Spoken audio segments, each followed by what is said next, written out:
mfumo sasa unakwenda keep records. Badala wewe kuandika barua sema naomba kujua taarifa zangu za kipindi fulani zikoje, hapana. Mfumo utaweka records kwa upande wetu na kwa upande wenu. Kwa hiyo tunakwenda kuboresha utunzaji wa kumbukumbu.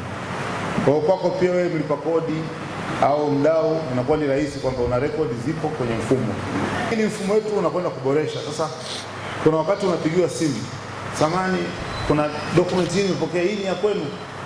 Sasa tunakwenda kuwa na mfumo ambao ni rahisi. Kila documentation yetu unaweza kuverify kwa QR code. Una scan inakupa details zote. Kwa hiyo tutakuwa na urahisi sasa wa kufanya verification ya documents zote zinazohusu mamlaka, zinazohusu wewe compliance yako na kodi.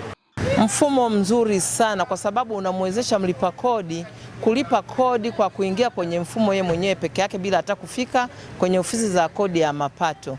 Na anao uwezo wa kuangalia kodi zake amelipa shingapi, anao uwezo wa kupinga kama kodi amewekewa ni kubwa ambayo haikumridhisha, anao uwezo wa kufanya kila kitu kutokana na huo mfumo uliokuja. Kwa kweli tunamshukuru kamishna na bodi yote na serikali kwa kutuletea mfumo mzuri ambao hauna utata kwa mfanyabiashara yoyote.